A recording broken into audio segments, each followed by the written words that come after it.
Hej, jeg hedder Jonas, jeg er 44 år gammel, og jeg er forsanger og guitarist i Never Too Late Movement.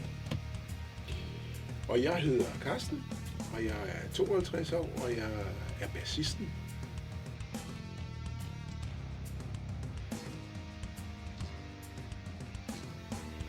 Det gør vi, fordi at vi mener, at det er aldrig for sent at starte med sine drømme, eller gøre noget godt for andre mennesker.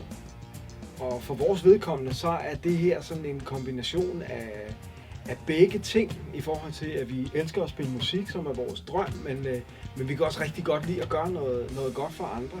Så derfor så synes vi, at vi skulle have et navn, der afspejler det her fundament i projektet. Ja. En god måde at forklare det.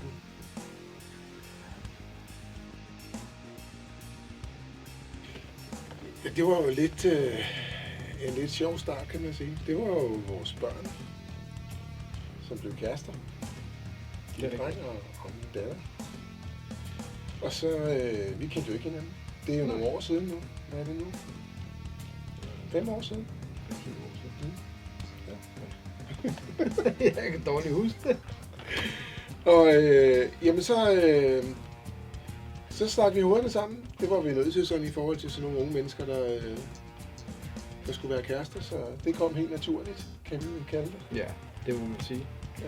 Og så fandt vi hurtigt ud af, at vi havde en fælles reference i rockmusik fra 90'erne, hvor vi begge to er vokset op og har spillet, så vi fandt hurtigt en connection igennem det.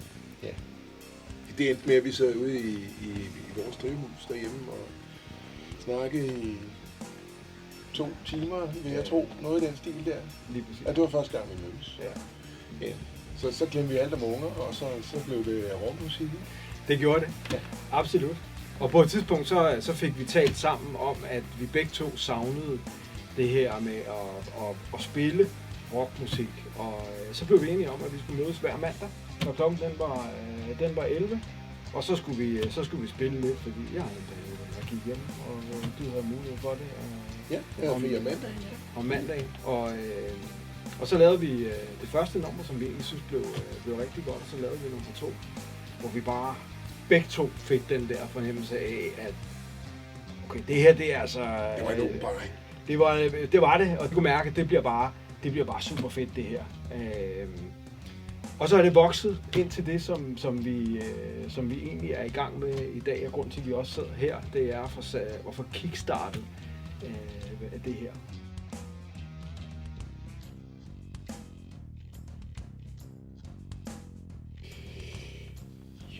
Vi ønsker jo at sende nogle budskaber.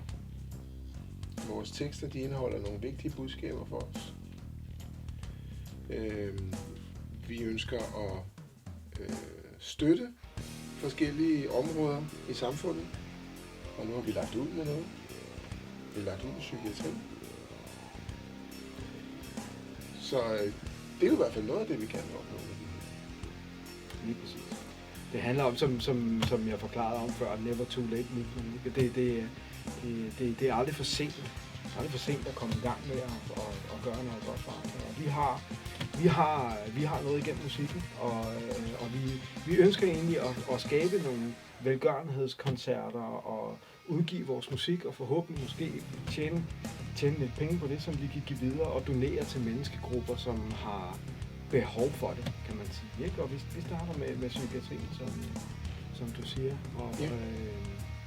Det er i hvert fald noget af det, som driver os. Det er, at vi elsker at spille musik, men vi har ikke noget behov for at se mig, høre mig. At vi vil egentlig hellere i gang med at lave nogle støttekoncerter, hvor vi kan bidrage til at gøre verden til et lidt bedre sted at være. Ja. Og de her støttekoncerter her, jamen det er jo sådan set blevet til, vi kalder det events, når vi snakker om det. Det bliver mere end bare koncert. Det kommer til at indeholde flere ting. Lige præcis. Så, men nu vil vi jo ikke løfte sløret for det hele, for der skal også være lidt til nysgerrighed, kan man sige. Mm. Så hvis vi sådan skal summere lidt op, så er vi er jo et rockband, som laver lave rockmusik, men vi gør det med henblik på at skabe noget glæde ude i verden og lave nogle arrangementer, som forhåbentlig måske kan inddrive noget støtte til menneskegrupper, som har behov for det. Det er sådan essensen i det, kan man sige, for os. Ja.